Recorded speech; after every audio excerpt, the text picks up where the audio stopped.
Okay, perhaps we'll let people keep entering, but maybe it's best to get started so we have plenty of time for questions. Thank you everyone for joining us this afternoon. This is our talk, Blueberries in Abundance. We're very lucky to have Master Gardener Jeff Jenks with us this afternoon. Just so you know, this program is being recorded, so if possible, we'll make the links available to you afterwards.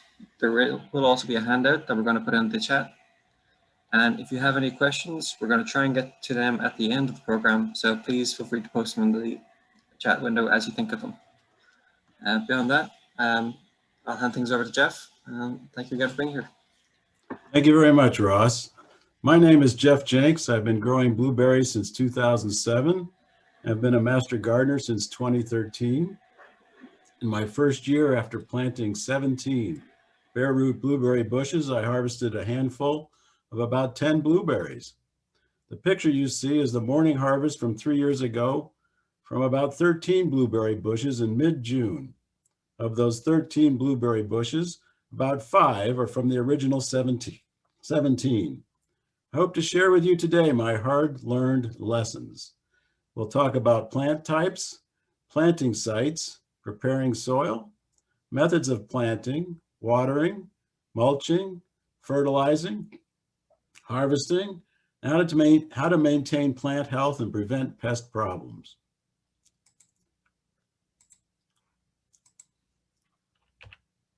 Blueberries are a native fruit of North America. The species comes under the genus Vaccinium, which includes around 450 evergreen and deciduous shrubs. 3 varieties of blueberry species have been identified: high bush, low bush, or what's called wild blueberries, and rabbit eye. The plants themselves are long-lived, can live up to 20 years or longer. Each plant can yield 5 to 15 pounds of fruit if the culture is correct. Many have great ornamental value, which you'll see in the next slides, and many do well in containers.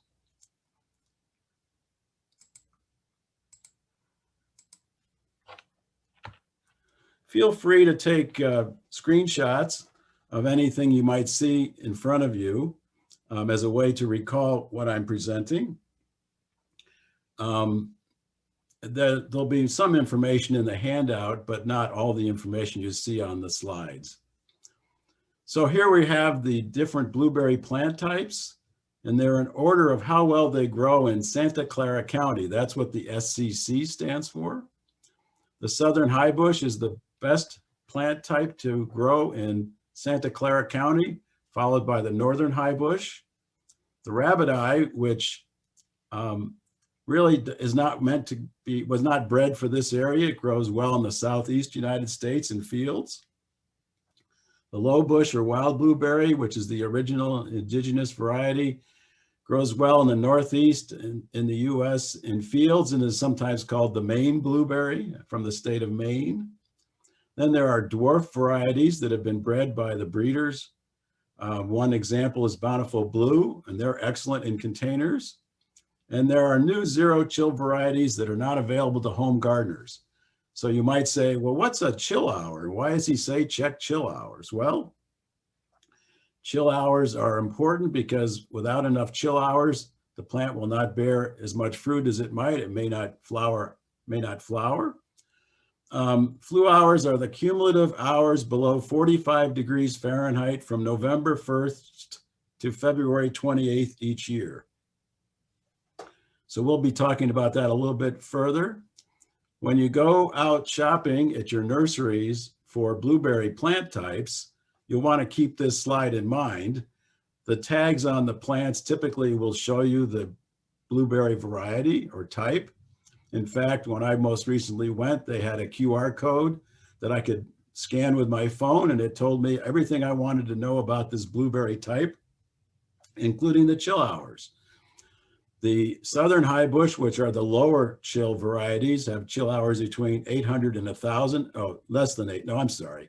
Low chill varieties require 150 to 800 chill hours, and the high chill varieties require 800 to over 1,000 chill hours. So again, the southern high bush require between 150 and 800 chill hours. The northern high bush typically require 800 to more than 1,000 chill hours. Now, one of the things I've learned from shopping in the stores is that typically my wife will call me from one of the big box stores like Costco and tell me they're having a blueberry bush sale. Come on over, take a look.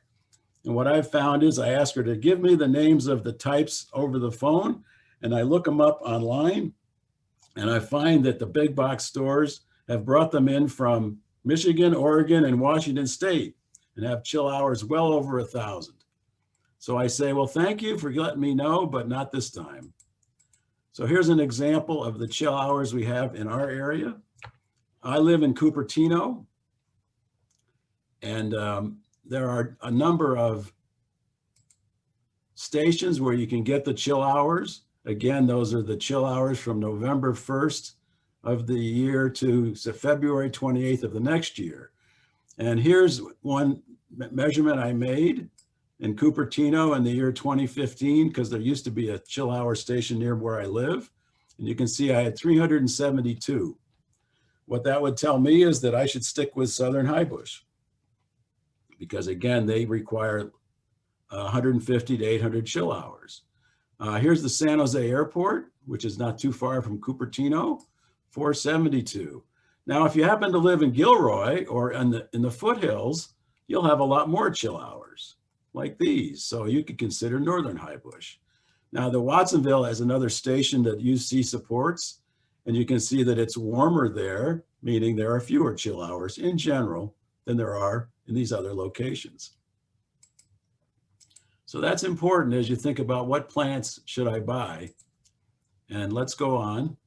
There's the definition: cumulative hours below 45 degrees Fahrenheit from November 1st to February 28th each year. So we don't have the data for 2020 because it's not 2021 yet, although it's coming up pretty soon in another month. Here's one of the ornamental values of blueberries. This is a misty plant type. And you can see the beautiful flowers. The actual flower is in the tip of the flower is in the shape of the bottom of the blueberry, which makes it incredibly pretty. The Southern Highbush varieties, which is the top producer for Santa Clara County, are typically deciduous. And we'll see that they do have their leaves change color in the fall and then drop them all. The Northern Highbush are more typically evergreen, but can be deciduous depending on the type or the variety. And again, they need greater chill hours than we might get in Santa Clara County, depending on where you live in the county. Both highbush types are self-fruitful, meaning they don't need a companion plant to pollinate the flowers. However, you will get a larger harvest with two blueberry bushes in your patch, where they act as pollinators for each other. This picture was taken many years ago at a location where the master gardeners did their first study and test of growing blueberries in Santa Clara County. This was an area that was in Santa Clara, I believe, called the Bay Area Research and Extension Center, or BARIC. And in the late 1990s, the master gardeners started with evaluation of what blueberries grow best in Santa Clara County. That information is still on our website. And our website, you'll see that later, and it'll be in the handout. You can go to our website and do a search on blueberries and see the results of those early tests we did. In this picture, what you can't see is that this particular row of blueberries is being planted in a north-south direction so that the blueberries will get the west sun. Blueberries need full sun, but not intense heat. They need a minimum of about 6 to 8 hours of sun. And in hot areas, like in Cupertino, afternoon shade is okay. So what we generally say about sun is that they want full sun for at least 6 to 8 hours a day, if not more, but they don't want that late afternoon heat, which is hot and dry.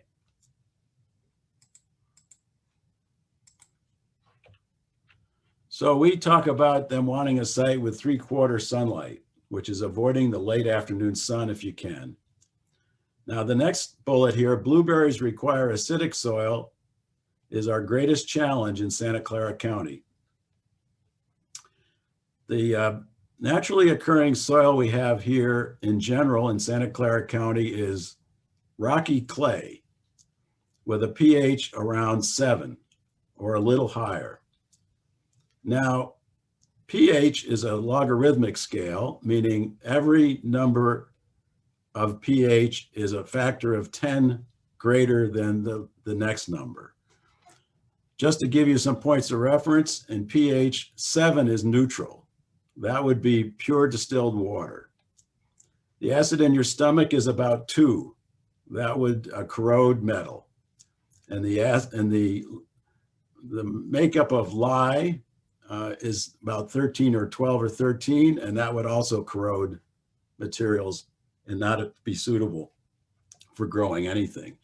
Again, our typical soil here, if you're going to plant a blueberry in the ground, is 7. So you're going to need to amend the soil with compost, and the best compost is peat moss.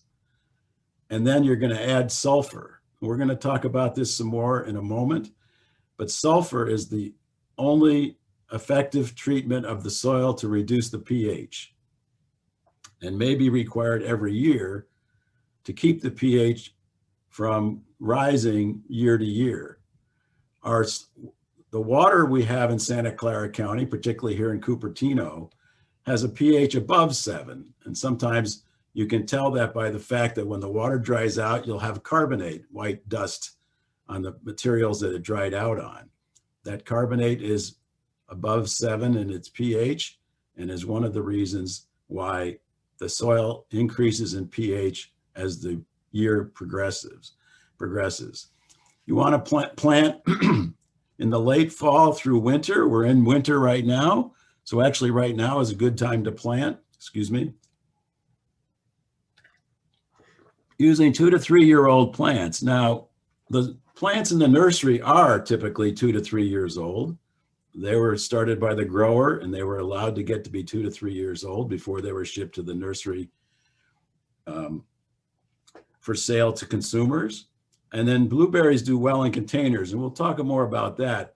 And the benefit of having blueberries in containers is that you can control the pH of the soil much better than you can in our native ground. And the way you do that is you buy acid-loving soil mix. Acid-loving soil mix has a pH of about 5.5. So as a result, you're getting off to a good start, and you will want to amend it slightly with sulfur and peat moss. And by the way, the pH of pure peat moss is below 5. So just by amending it with peat moss and your acid-loving soil mix, you'll be getting the pH into the ideal range for blueberries. Now, it takes a long time. One treatment of sulfur will lower the pH by a factor of 1. So if you start with 7, you add sulfur now, by this time next year, the pH will be 6. If everything goes well, that's still pretty high. So you're going to take a risk that you'll need to continue, you'll need to keep amending the soil with peat moss as best you can. And you'll want to water your blueberries if you put them in the ground this early for that pH with what I call vinegared water. And we'll get to that more when we talk about watering. And you also may want to plan for continuously watering them with vinegared water, which one master gardener I know does, but you'll have to isolate the watering system for your blueberries from the other plants that may be on that circuit, or you'll have to hand water them, as I'll show is what I have to do. Another thing about acidifying soil, because it's so important for blueberries, if you go online and you look at some of the techniques that are used, be careful because you may read about a technique that's being used by a commercial grower. And that commercial grower has the option to use sulfuric acid over the acreage they're trying to convert and lower the pH for. That's not appropriate for home gardeners. We don't have access to the right sulfuric acid, nor would it be safe for us to do that. So just keep that in mind. And the shape of the container is important. We're going to see the root system for blueberries. And the shape of the container should be like a half wine cask. In other words, wide, not terribly deep, and be sure it has a drainage hole. Now we're going to talk a little bit more about pH. We're going to look at my pH meter that I used and how I applied that to my blueberry patch. This is the pH meter that I used and that I use. And what's important here is to note a couple things.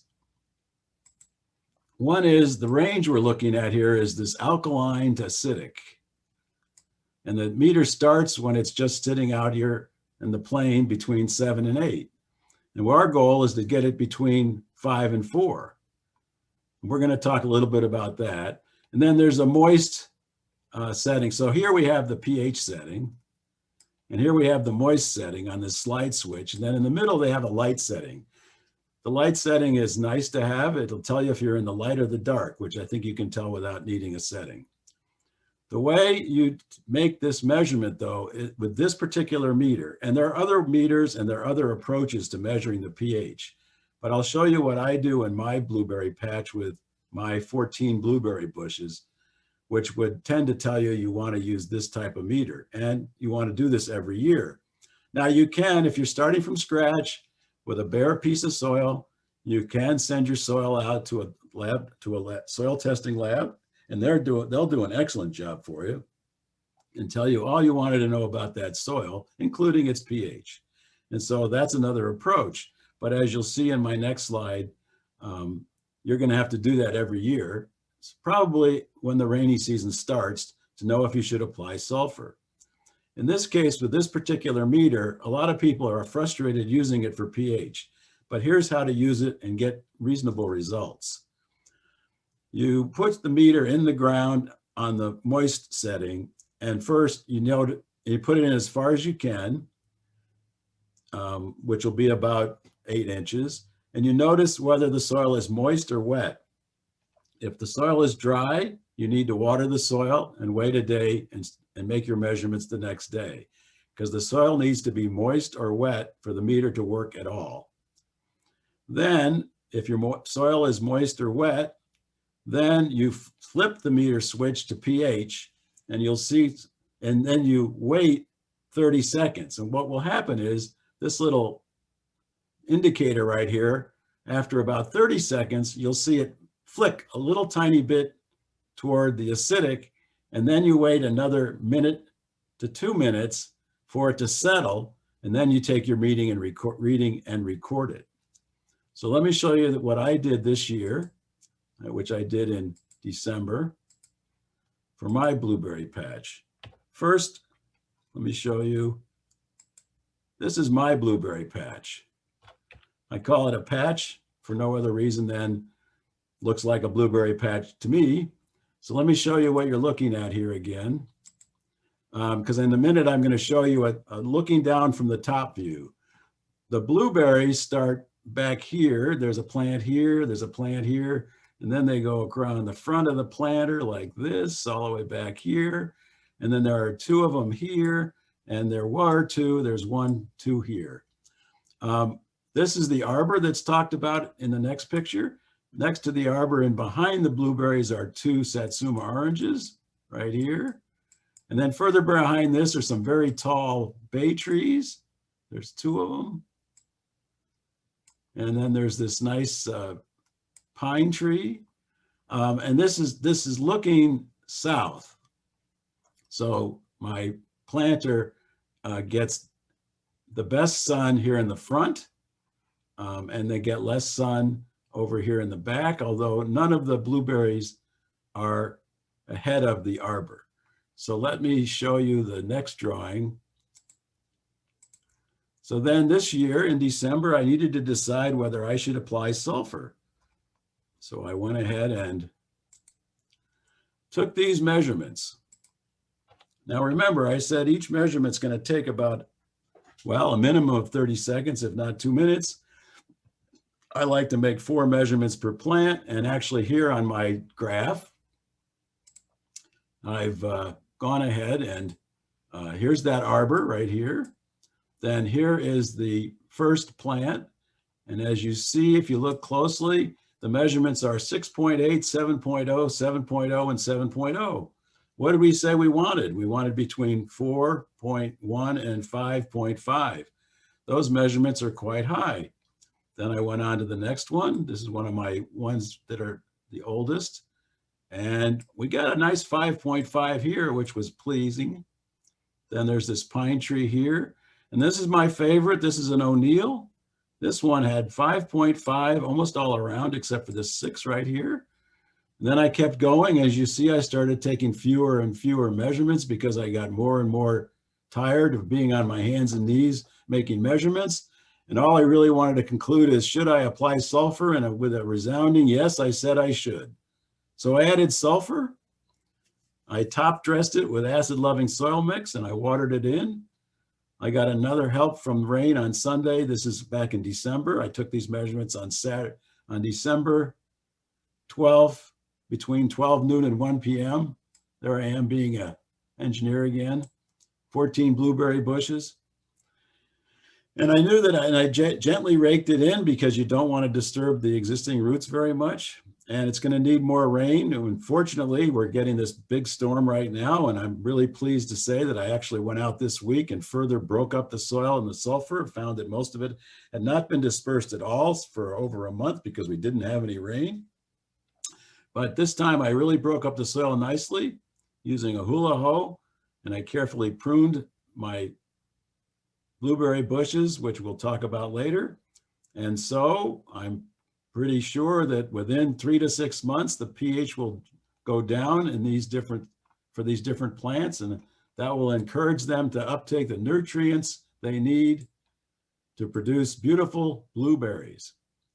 So 1 treatment a year is all that's recommended, but now is the time to do it. So I took this picture actually this week, and I took it because I was so pleased to see this beautiful flower forming. This was on January 25th. Remember, I applied the sulfur back in December, and this is one of the benefits of these beautiful bushes is they're going to produce these beautiful flowers. And one thing you might see here that I hadn't gotten to yet as I went through my patch is this little stub right here, which is brown. And that's actually something worth pruning off. It's dead. That's a pretty tiny piece to prune, and that's not all you need to do with pruning, but we'll talk about pruning more when we get to that part of the program. So here's a beautiful blueberry blossom. Some people might say, gee, is it a little bit early for these plants to start blossoming? And the answer is no. Remember, we had that nice warm week in January when the blueberries said to themselves, wow, it's time to start blossoming.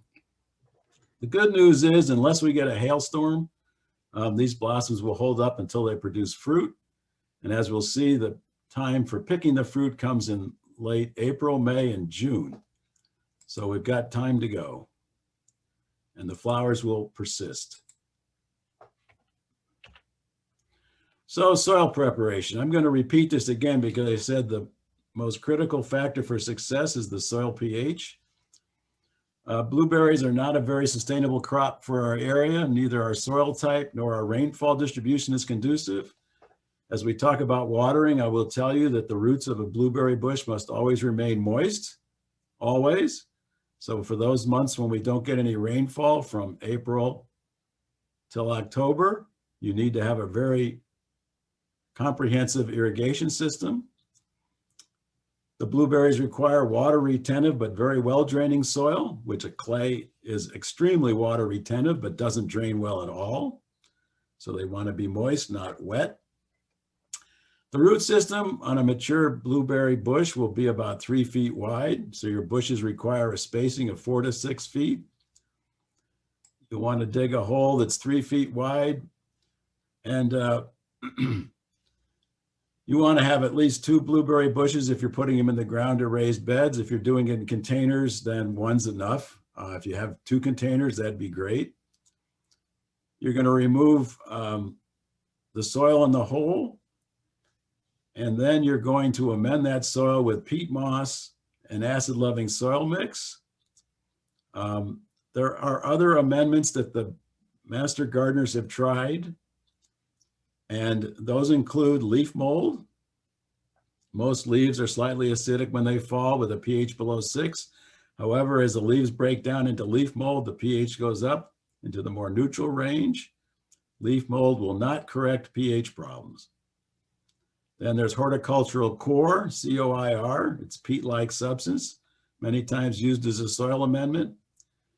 It does provide some breaking up of the soil, but it's not going to, it will help increase the drainage, but it will not change the pH. The pH of coir is 5.6 to 6.8, but it will not lower the pH, and it will limit the amount usage for pH. And then you need to add soil sulfur.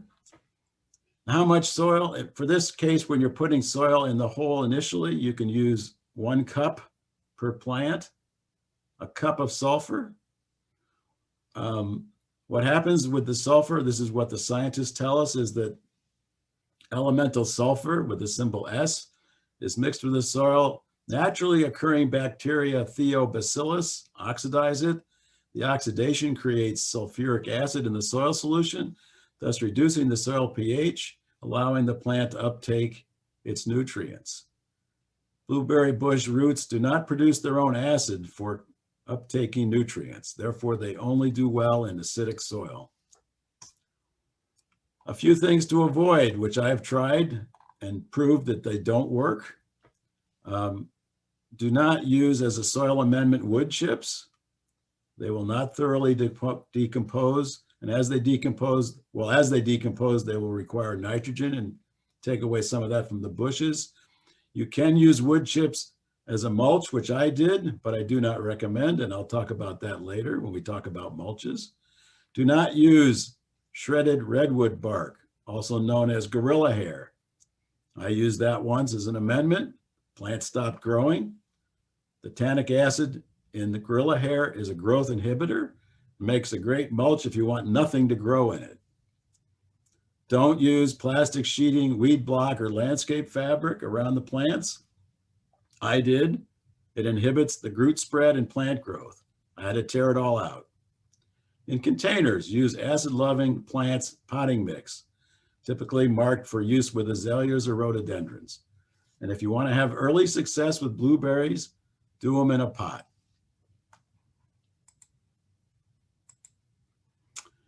When you go to the nursery and you're trying to pick out the plant you want to purchase, and they are relatively expensive, ask them to remove the plant from the plastic pot that it's in and observe how the roots have grown out to the edge of the pot.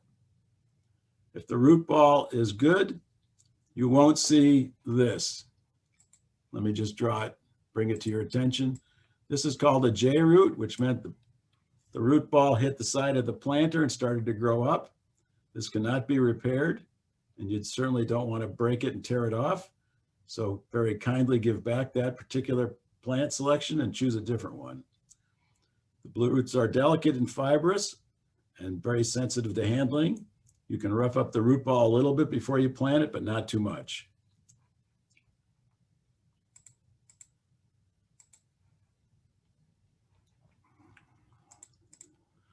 Here's the root ball in one of the blueberry bushes that needed to be removed in our Palo Alto demonstration garden. This was a fairly mature blueberry bush. And you can see the density of the root system. It's almost the density of cotton. And to me, that explains why they can be so productive in terms of producing so many berries.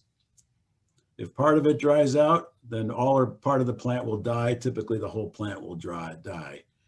So when we get to irrigation, which we're coming to fairly shortly, you want to keep this root ball moist year round, and even in containers. So here's how you plant it. This has happened to me. I've replaced, as you know, since I started with 17 bare root and I only have 5 remaining, I've replaced nearly all of my blueberry bushes in the many years I've been growing them. And a mistake I made early on was I didn't start by planting the bush above soil level. I planted it at soil level. And guess what happens? The soil around it gets compressed, the plant sinks down, and you end up having your plant, which I have a couple of my best performers, in a basin like this. And that's not good because then the water collects here. It can cause stem rot and other problems you don't want to have. It also collects debris, such as the leaves, which can also lead to molds you don't want. So what you want to do is you want to plant it high. That means you want to have this plant, the base of it above the soil level. Then you can mound the soil. So that's 1 to 2 inches above the soil line. You can mound the soil to cover the exposed root mass. It does like that. And again, you're going to use acid-loving soil mix to do this. And then probably later in the year, because initially you don't need to have mulch, you can add mulch later in the year. We'll talk about when mulch is appropriate in a moment. Here it says 2 to 4 inches of organic mulch, such as straw, not hay. Hay comes with all kinds of weed seed. Pine needles are a good mulch. And you need to remember, keep the soil moist at all times. So really, you probably want to have your irrigation system put in place before you mulch. And having put the plant in, you want to water it thoroughly, but don't fertilize. Wait at least 4 weeks before you add any fertilizer, provided it's the right time of year to add fertilizer. So right now is the time, or very shortly, I would suggest that you call your nursery first to see if they've gotten the newest shipment of blueberry bushes that they ordered for this season. And I say that because I once thought I could be very clever and go to the nurseries after October and get a good price on all the blueberry plants they hadn't sold that year. And they very, very kindly told me, no, they're going to sell those next year. So that's why you want to check for the root ball not being terribly pressed against the side of the container to form those J roots, because they don't discount them. They keep them in their nursery year round until they're sold. What you do want is the newest ones that came in. And last year when I checked, they told me they were coming in February. But I don't know what things are like this year. There are quite a few West Coast blueberry commercial growers who do supply to the nurseries for home gardeners. We'll talk about that a little bit later. You can't buy them directly from the grower, although I guess in some cases with certain nurseries, you could specify what you want from the grower and have it delivered to the nursery. But things are so uptight and crazy because of the restrictions we have, it's probably best to call the nursery to see what they have and whether they have in stock some of the ones you might want to buy. The nurseries that I go to in Cupertino are all well enough along in their education, and they give guarantees on the plants, so they usually carry only the southern and northern high bush varieties, or they may carry some of the container varieties we'll talk about in a moment. Here are the container varieties. These have been specially bred, and you can see they're trademarked to grow and do well in containers. Personally, I have not tried to grow a blueberry in a container, and I want to. I do have a Bountiful Blue in my blueberry patch, and it's doing well. It's been given a lot of tender loving care over the years, and it's doing well. A barrel-shaped planter is best.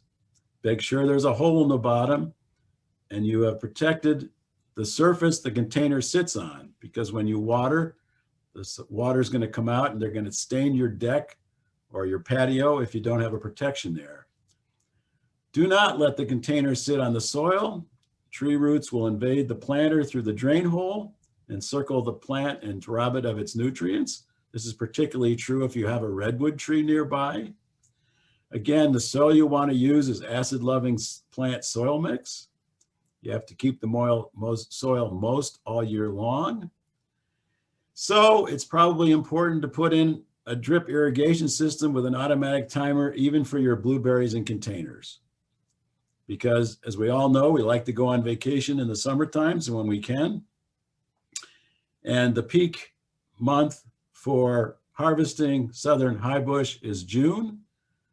And in a normal year, that's when school's out and we go on our vacations and we leave our plants for other people to take care of.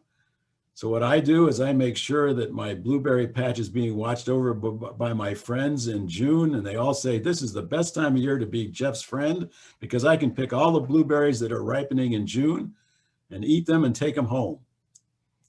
Be careful with containers again, that they don't dry out, particularly when they're facing south.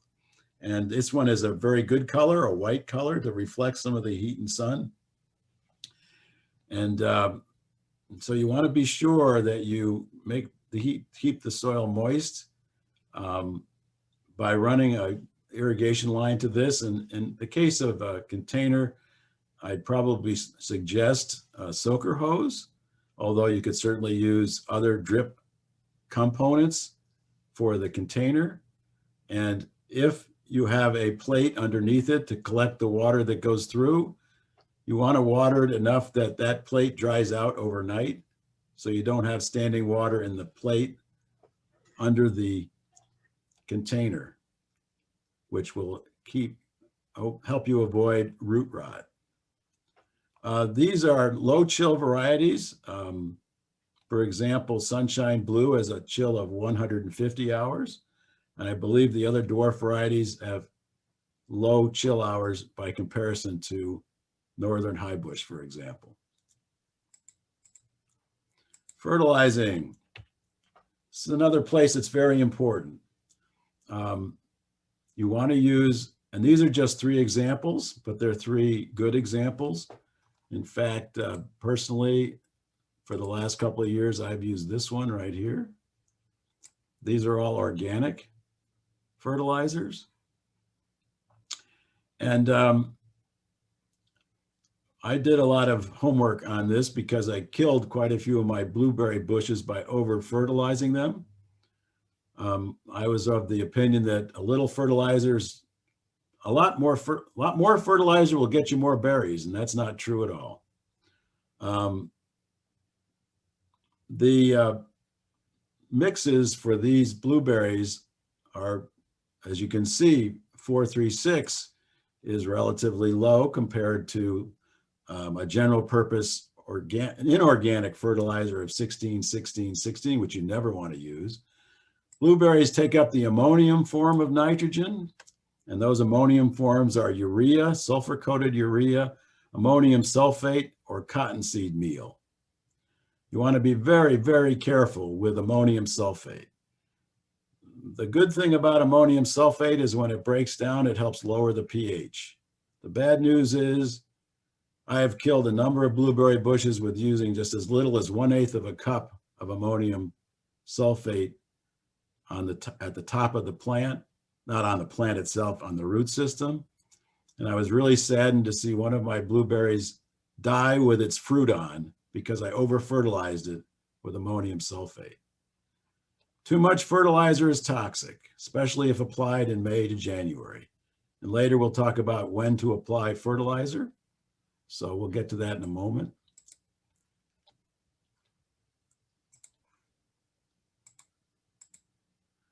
Iron deficiency. Another thing that I thought was a problem in my blueberry patch was iron deficiency, because my leaves seemed to turn this sort of light green or even yellow or red early in the season during the production of fruit. So I thought they needed some more iron. So when I gave this presentation last year, I looked up what should I do for iron deficiency, and it said chelated iron. And that word chelated iron is spelled C-H-E-L-A-T-E-D. I used to call it chelated iron until everyone corrected me and said, no, Jeff, it's pronounced chelated iron. So this is recommended in late winter, March, or early spring, if the leaves do exactly look like this, that could be an iron deficiency, and it's chelated iron, which is not a fertilizer. I used it last year. I followed the directions. I applied it regularly to the plants I thought were iron deficient, and it had little or no effect. The leaves didn't green up. So my conclusion is that I probably didn't have the low enough pH for anything to be effective. So the good news, I didn't kill the plant. The bad news is I think I misdiagnosed the problem, but that doesn't mean it isn't important to know about chelated iron as a possibility in case you come up with the same problem. This is a little too technical to my liking. It's really busy, but let me show you what I'm trying to show you with my favorite pen here. Here's the pH we want for blueberries, 4.5 to 5.5. What we see here is that iron is well uptaked when the pH is that level. Now, if you start with our soil at 7, well, the iron's not so bad, but a lot of the other minerals are not going to be taken up very well. Some of these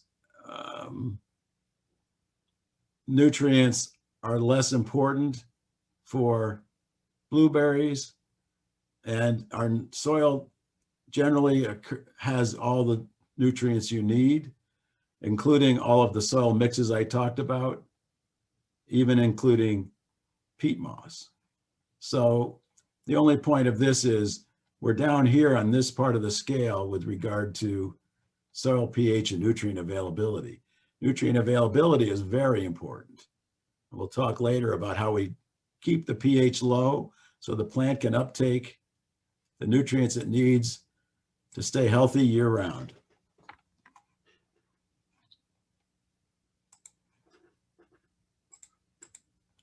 Irrigation.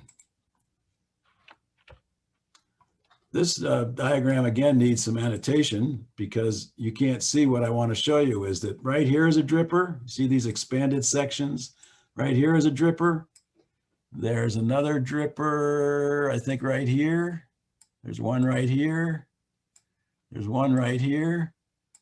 And there's another one over here. There's some more around here. They're probably every 12 inches. The point I want to make with this is that the irrigation pattern needs to be circular. When I first put in my blueberries, I used 2 parallel Netafim drip lines with dripper spaced 12 inches apart.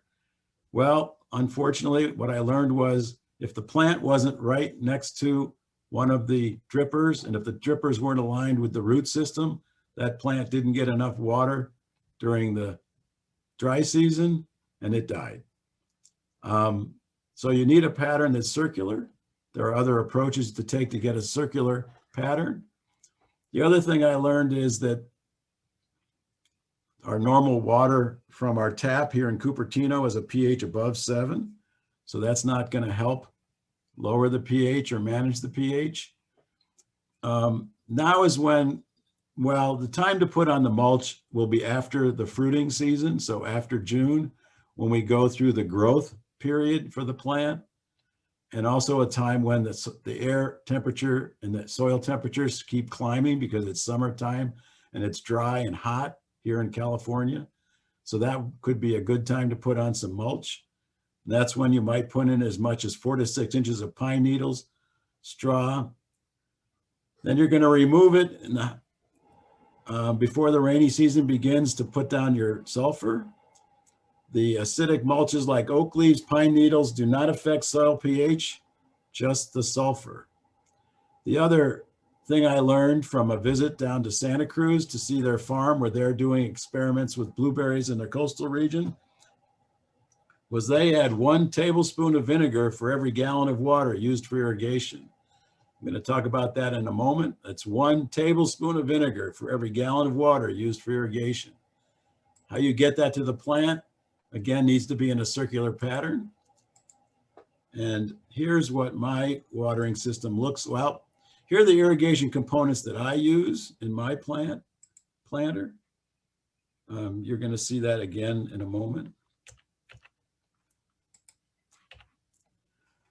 Let's do a little more annotation here so you can show you what you're looking at. This is Netafim right here. If you read the label, which you can't read, it says 1 gallon per hour, a little less than 1 gallon per hour, which is pretty low.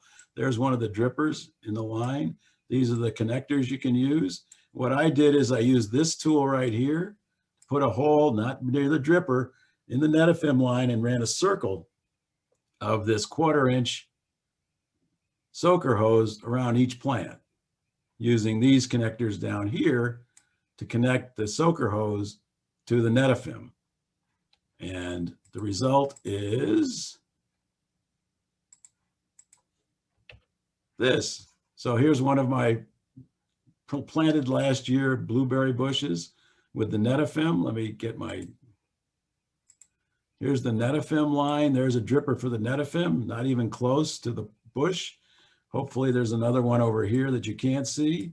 But what I did is I put in that connector to the pipe, and then I put a circle of the soaker hose around the drip line of the blueberry bush. So I guarantee that the entire root system will be moist year round. So there are other approaches, but you need to make sure that the pattern is circular. So let's sum it up. Maybe you want to take a picture of this one.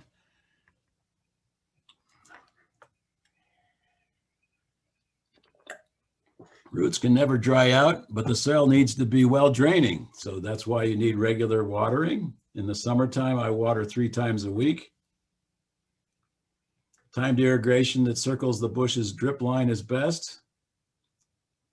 For containers, let the saucer under your plant pot dry out overnight to avoid root rot from standing, and inject 1 tablespoon per gallon for your irrigation water. Now, one of our master gardeners who's exceptionally successful with her blueberries has a dedicated irrigation system for her blueberries where she can inject vinegar into the water for the blueberry irrigation directly into those lines. I cannot do that because my irrigation system waters other plants that don't need the vinegared water. So what I initially did when I learned this was that I would take out my 2-gallon watering can, add 2 tablespoons of vinegar, add the 2 gallons of water, and walk out and give 2 gallons of water to each of my 14 plants. Well, I got pretty tired doing that 14 times. So I found another better solution. Whoops, sorry. I found a proportional sprayer. Let me get out I found a proportional sprayer right here where you can set it to 1 TBS. That's 1 tablespoon per gallon. You use household vinegar, whatever is the cheapest that's available. White vinegar is best, probably. And I apply at least a couple of gallons. So this thing can hold about 50 tablespoons. So that's 50 gallons. I've got 14 plants. I can give them 2 or 3 gallons of water in one pass. And I do that at least once a month, particularly in the spring, summer, and early fall before the rainy season starts. I don't do it during the rainy season. This way, the plant can uptake the nutrients it needs to grow, have new growth. It can finish producing the flowers and fruit. And this is a recommendation I got from a tour of the UC Santa Cruz Organic Farm, where they were testing 15 varieties of blueberries in their coastal conditions.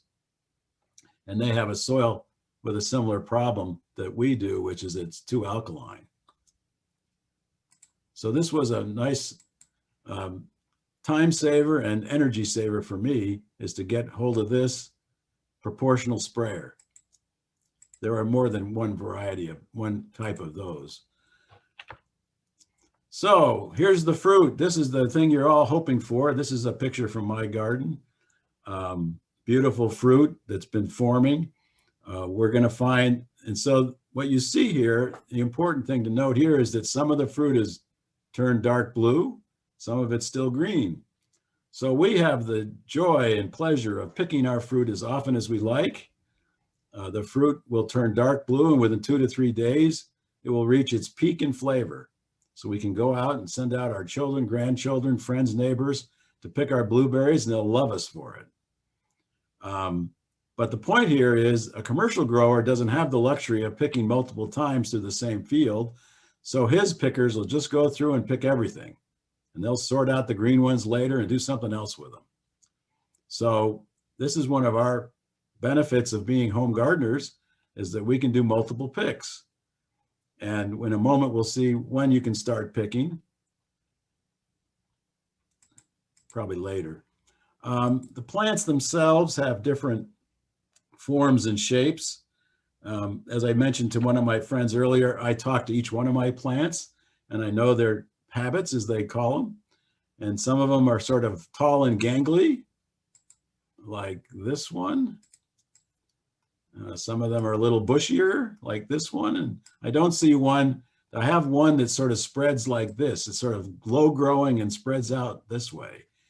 And it's kind of fun. I talk to each one of them and make sure they're happy. And that's one of the other benefits of having these plants and being able to have different forms and habits. And you'll learn that more as you learn to know your plants. The plants produce their fruits at different times. And so if you buy a mix of varieties, you can spread out the harvest. This is actually, I wanted to show this to you because I was so happy that I had transplanted. Let me show you what I did. I had transplanted this blueberry, which was a gift from another master gardener who told me it's just not doing well in my side yard. It's not getting enough sun. So he handed this plant to me, barely with any roots on it. And I said, well, I'm going to follow all my best practices and see if I can revive it. And I did, and it did produce some berries this year. But more importantly, in the growth period from after harvest in June until October, it put out these new shoots right here.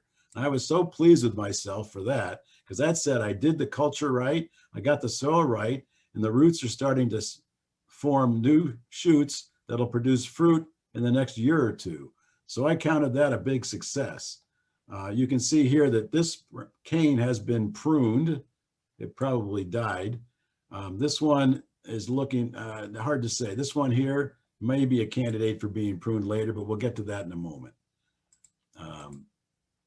So I was so pleased with this, I wanted to take a picture and show you that I had some success. And I did follow all the recommendations I've been making to you in terms of putting the right mix of acid-loving soil mix and peat moss in the hole, making the hole big enough. And the plant seems to be in a good recovery and doing well. Here's the fall color I talked about. They are really strikingly beautiful in the fall. This is one of the deciduous varieties. This is a picture of a blue crop, which is a northern high bush. It does have fairly high chill, between 800 and 1,000 hours. But this one is a deciduous high bush, northern high bush blueberry with beautiful flowers. And all of the blueberries, nearly all the blueberries in my patch are deciduous and produce beautiful fall colors. So pruning, the good news is if you're just getting started, you don't need to do any pruning till after the first 3 to 4 years of growth. So that means that the plant itself will be between 5 and 6 years old. Now, if you're that successful and they're all doing really great, you're going to want to prune some of the canes out. And by that, I mean, you're going to remove the cane at the bottom here. So in this example, it looks to me like they took this one out right here, and they took out this one in the middle right here. So I did some pruning. In fact, I did a little bit of pruning in December, and I actually finished my pruning just this week when I went out to turn the soil and the sulfur. I did this on the coldest day of the year so far, which was this week in Cupertino when it was 34 degrees in the morning. And as I went out there, I felt the soil be crunchy, meaning it was actually frozen. There was frost on the porch roof. I turned the soil to find that the soil sulfur was still completely intact, had not dispersed at all. But I also looked closely to see if there were any dead branches. The good news for me was that after that warm spell in January, the plants decided to put out some flowers and some buds. So I was able to select what I wanted to prune as being those canes and branches that were dead. And that's always an easy decision because that's not going to produce anything and the plant will thank you for that. So I did some pruning. I think it'll be enough for this year. Anytime I make a pass through the patch, I do look for dead branches and I prune them out. So here's the example. This is not a diagram, but a picture. And you can see that certain of the canes here have been thinned out between this picture and this picture. Fortunately, you're not going to want to spend much time on this in the early stages of starting your new plants. And in containers, I think in a container, you're probably only going to care about dead branches and limbs. And you probably won't get to the point unless you up pot from your container to a larger container, which could happen, and you need to do that carefully. Then there might be a case where you remove one of the most mature canes, which then in that case will be between 3 and 4 years from when you transplanted it. So the good news is really not too much to worry about in terms of pruning, except if you have a mature blueberry bush like I did that had maybe 50 limbs, it took me about a half an hour to 40 minutes just to trim out the dead ones. So that's one of the successes that I like to talk about. Here's an example of one of my plants, and this is one that I actually did come back to and prune recently. And let me show you what I thought was worth removing, if I can here. This thing right here is dead, so I took that out. Fortunately for me, at the time when I did this, and this was back in December, and you can see all the new sulfur that's all over the ground here with the leaves. And someone asked me, they said, well, what are you going to do about those leaves? Well, I did remove all the leaves that are here at the base of the plant. Fortunately, we had that big windstorm in early January, and it blew nearly all the leaves away from my plant. So I didn't have too much to do, but there were some caught down here. Here's another branch. These two together, maybe I take out one of those. Here's another one that looks pretty dead. Fortunately, I was able to determine which ones were going to produce fruit at this time of year, which was later than when this picture was taken. So it made it easier for me to determine which ones to prune. And here you see that watering system again. Let me just show that again because it's so important to have this good. So here's my Netafim pipe, and here's that line I put in that goes, you can't see it all together, but it goes around like this. So I get that circular pattern. There's the edge of my planter right there. And I'm going to spare you a discussion about weeds because you'll get lots of weeds in your blueberry patch, and that's just the nature of the beast. So this one is particularly is 10 years old, so it does need some pruning. On we go. So now we're going to talk about our greatest bane of existence in blueberries, which is birds. I could talk about one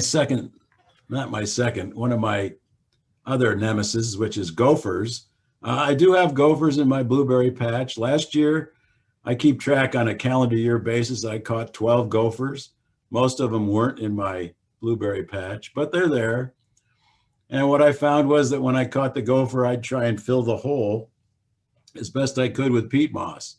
And the plants that get their nutrients from that displaced soil were really happy that I filled it with peat moss and grew like mad. So there's one thing. Of course, the only choice you have with gophers is to catch them. And anyway, that's another presentation. On the bird side and the other pest side, another pest is squirrels. They show up and they like to bury their nuts in the blueberry patch. That's not so bad, but somehow in the spring when they get frisky, they decide that blueberry branches are really cool to use for their nests. So that's when I put out my squirrel traps, and we won't go any further than that. That's a problem. I can see them every morning in the morning when they go across the fence. Then of course, the most serious critter is the birds. We're going to talk about effective techniques, and we'll talk about techniques I've used. that are less effective. There was one year when I put up temporary PVC pipe, covered it with bird netting.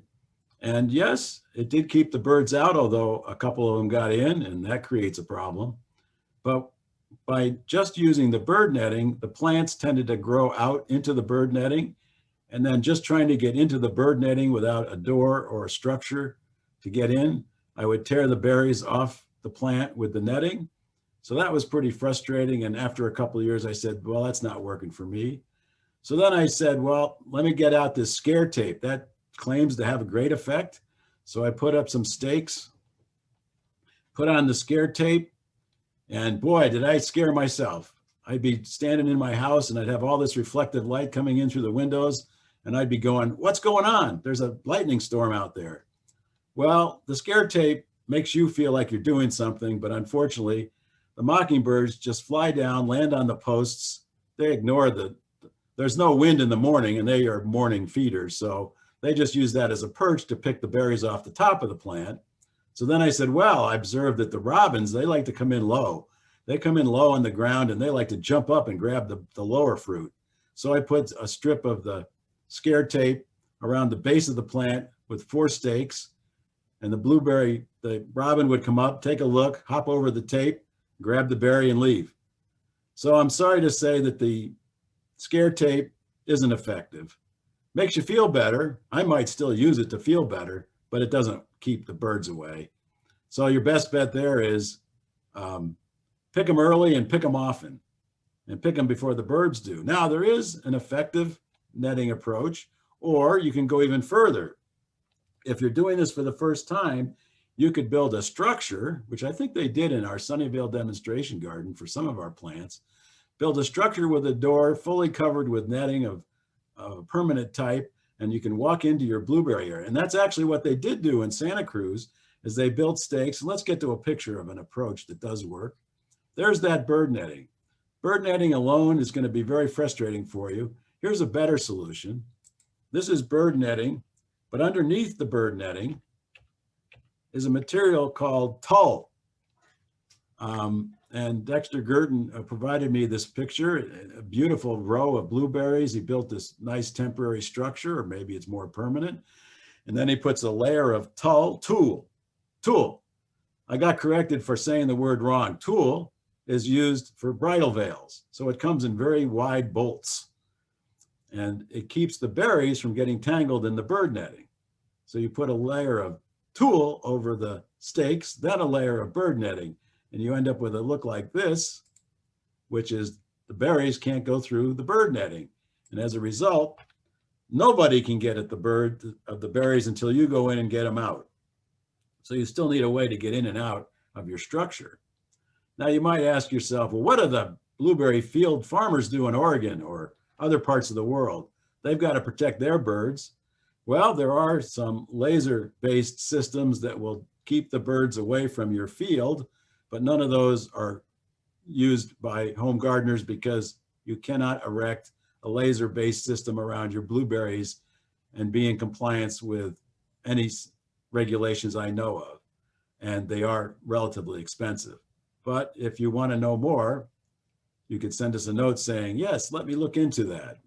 But again, it's not practical for the home gardener. I'm not sure what I would do with containers. The good news is you can put your containers in a place where the birds might be a little less likely to attack them. So keep that in mind as you position your blueberry containers. So we're getting close to the end here. I think I'm running about on time.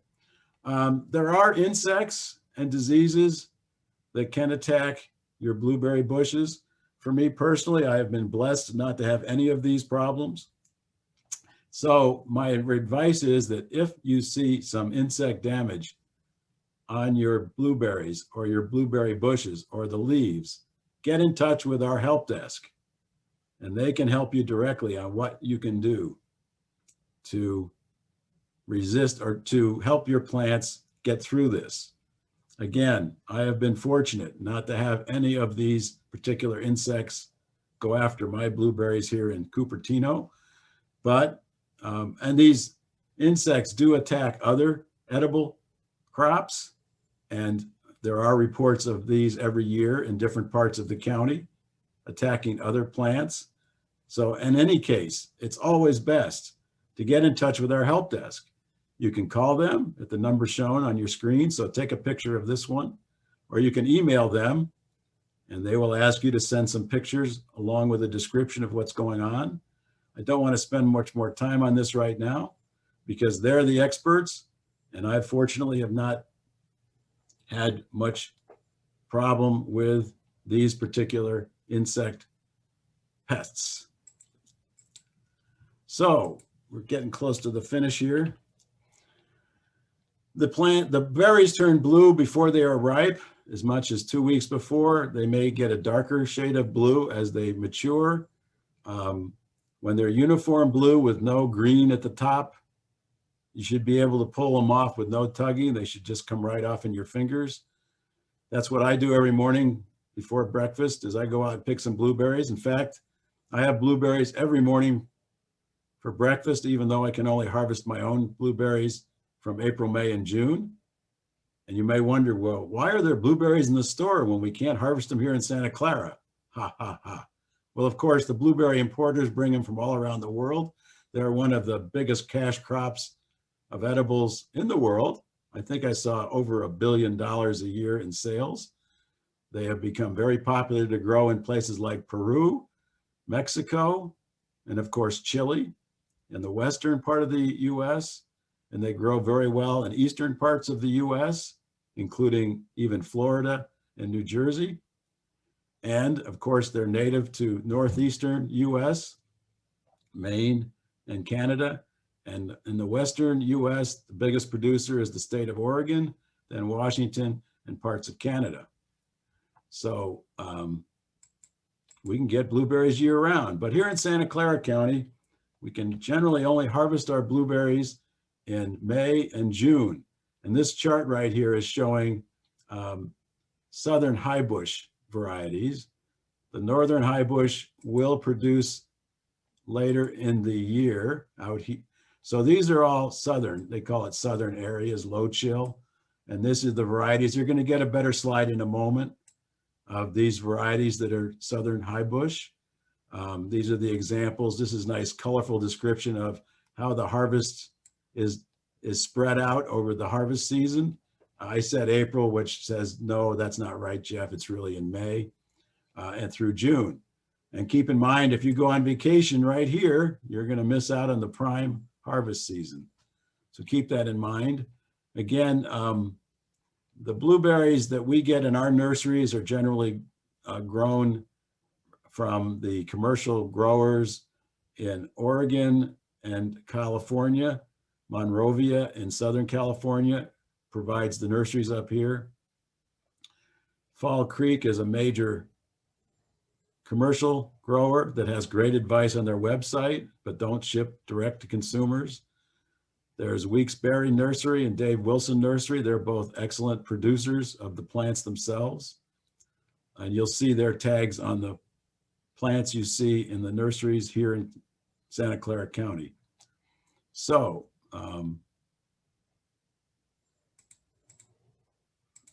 here's the summary of the varieties that do best here in Santa Clara County. You can take a quick screenshot of this if you like.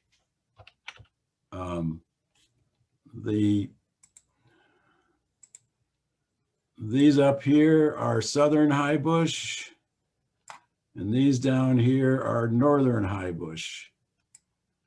And I personally have one of these. I have that.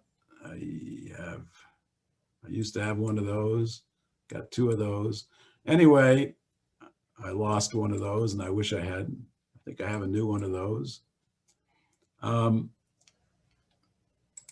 Okay, so you took a quick screenshot of that. So you got the varieties to look for in the nurseries. And remember, the northern highbush need more chill hours. So here's the annual care overview. So the beauty of getting blueberries in abundance is you need to take care of them year round. Right now we're in January or winter. This is the time when you prune. Apply sulfur if necessary, and generally speaking, it will always be necessary. Amend the soil with peat moss. Take out the old plants that aren't doing well and replace them with the new ones you can buy in the nursery.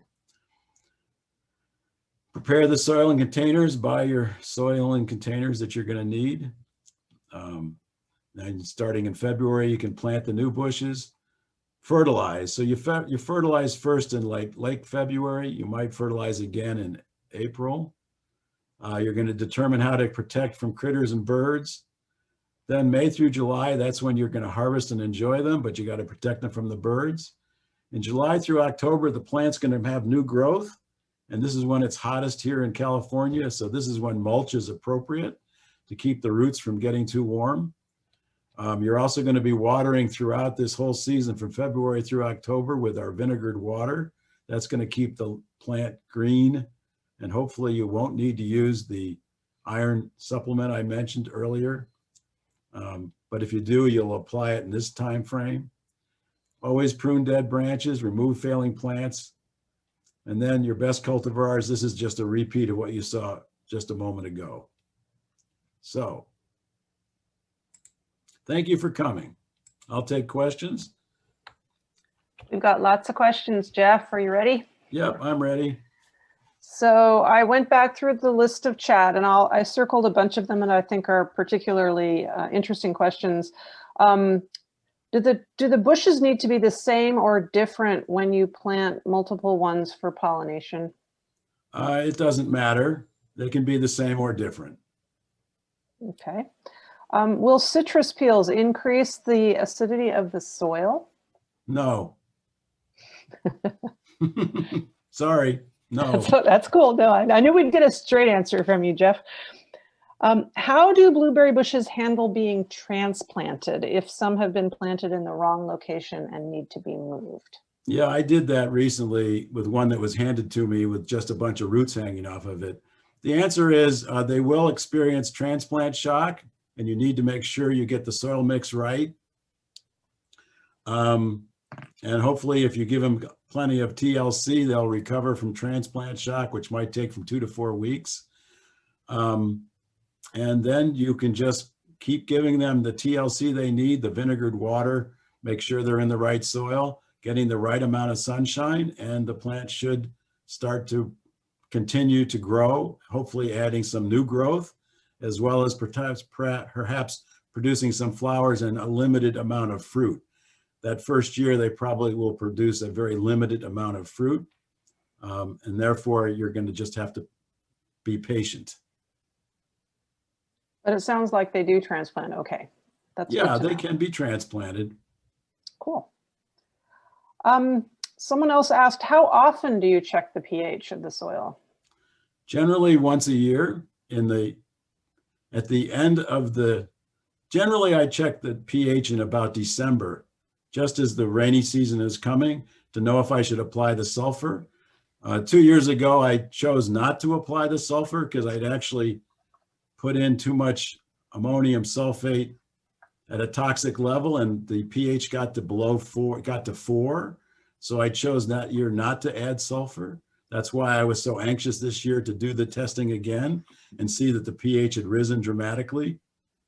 But I'd also replaced the blueberry bushes that I had killed with the ammonium sulfate. So that was new soil.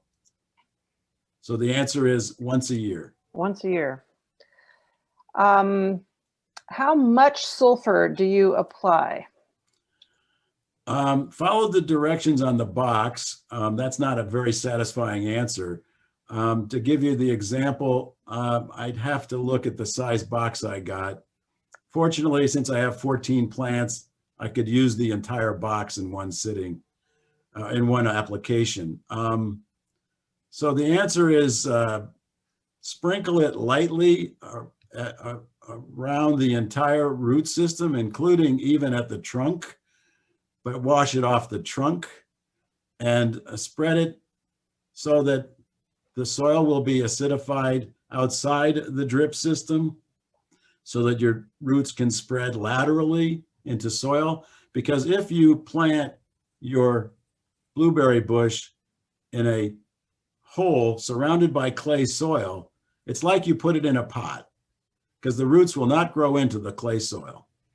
So you need to have amended that soil, and you need to have sulfured it to lower its pH, because you want to have kind of a uniform soil composition for the roots to continue to grow outside the drip line.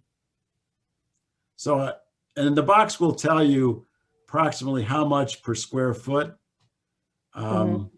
It's not terribly satisfying, and many times the answer is difficult to interpret, but some is better than none.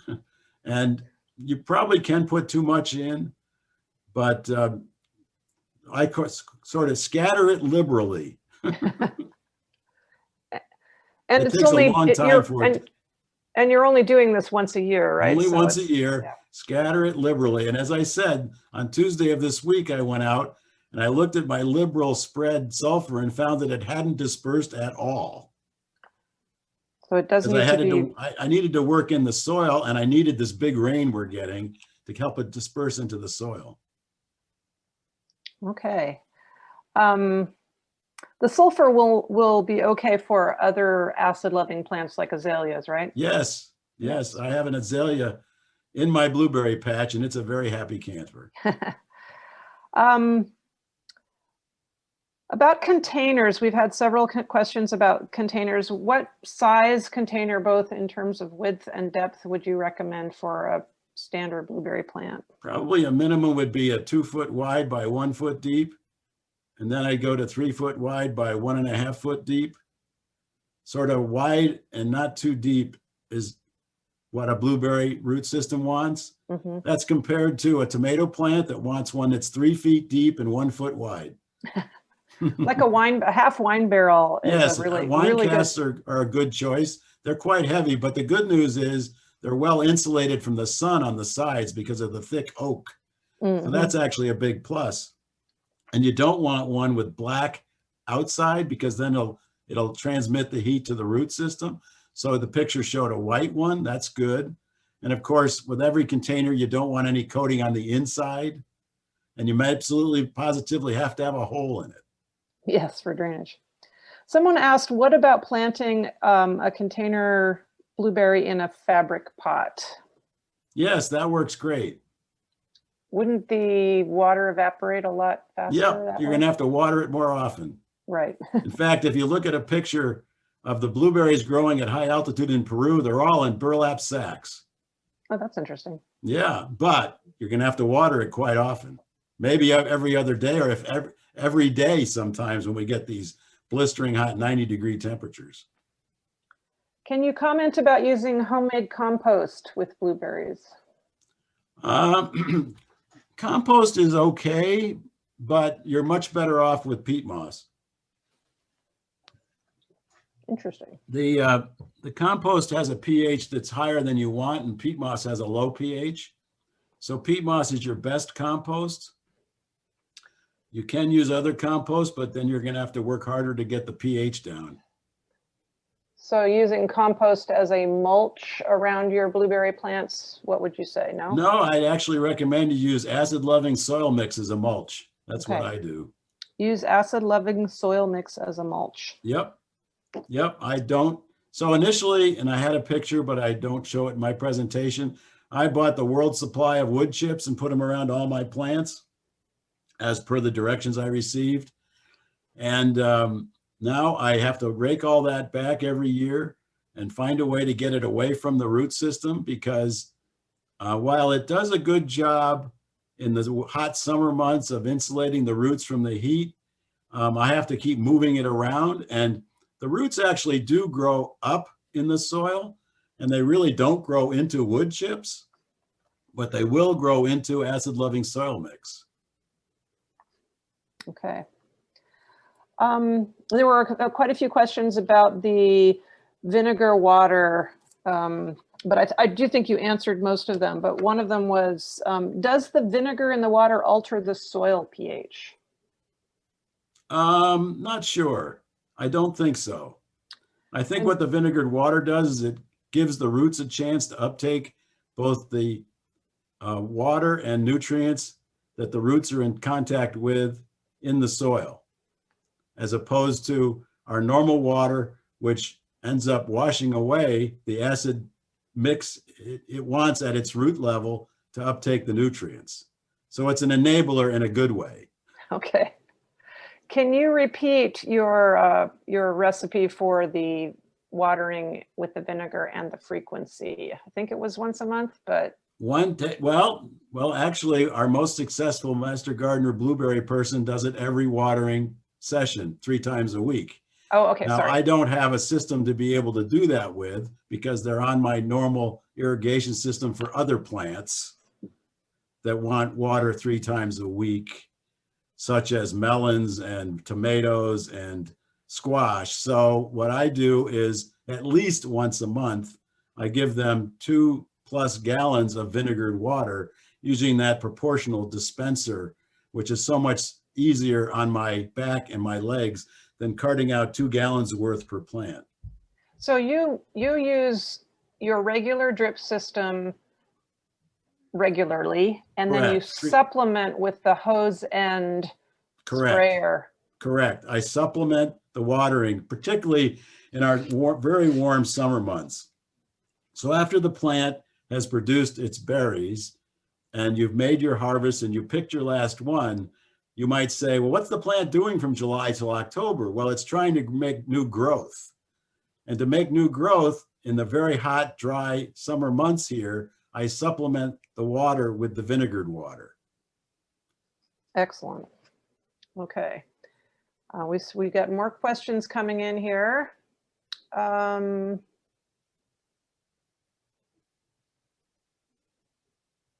Is it bad if my blueberries do not become dormant like yours do? If your blueberries are evergreen, that's fine. It's probably the variety. It's probably, well, it's a lot of things. I've had blueberries go through the winter without losing all their leaves, and I always wonder why this year and not another year. So the answer is, it's probably the variety, and that's okay. And I don't know much more than that. Okay. Is there a particular way to encourage more fruiting branches? The answer is no. And I say that way because everything you're thinking of involves fertilizer, and that's when you get to what I did, which is you over fertilize and kill the plant. Yeah, don't want to. Would you trim off long, lanky branches, or?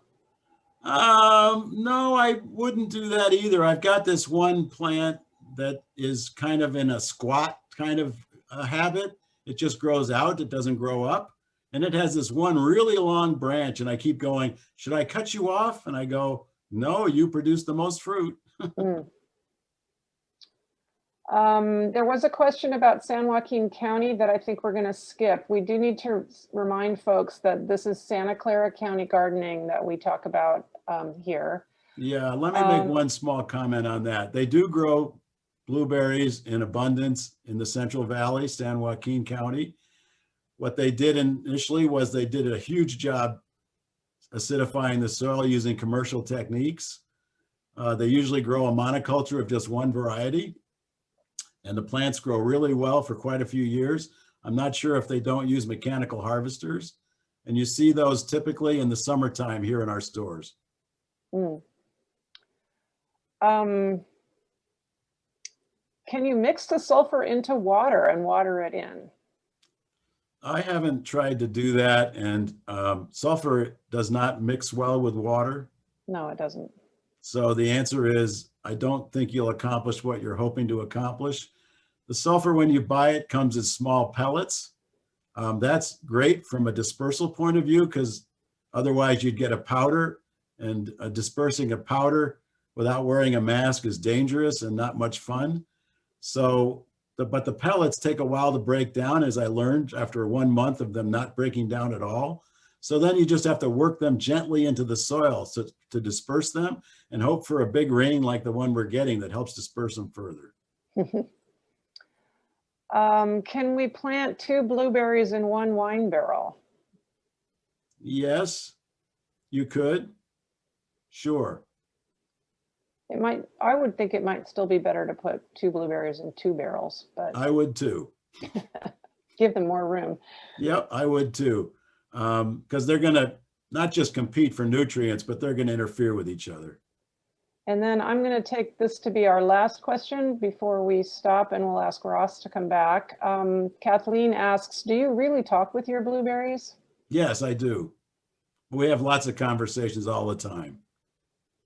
And I say that a little bit facetiously, but it's usually I'm not verbally talking to them. I'm just talking to them in my mind. It's okay. You can talk to them aloud if you want. Yeah. I think that probably covers it. Yeah, sure. I talk to all my plants, actually. Oh, someone said, what about the worm casting question? Okay, I'll get to that. We are getting short on time. Can you use worm castings with blueberries? What do you think about that? Probably okay, as a mild form of a fertilizer and as a natural fertilizer. So my answer would be yes. That would probably be fine. Okay. And Thank you, partly Jeff. I'm saying that because the NPK on worm castings, I believe, is pretty low, like similar to the ones that were in the boxes I showed. Thanks, Jeff. Sure, you're welcome. Yeah, thank you for a very informative talk. Hopefully that answered most people's questions.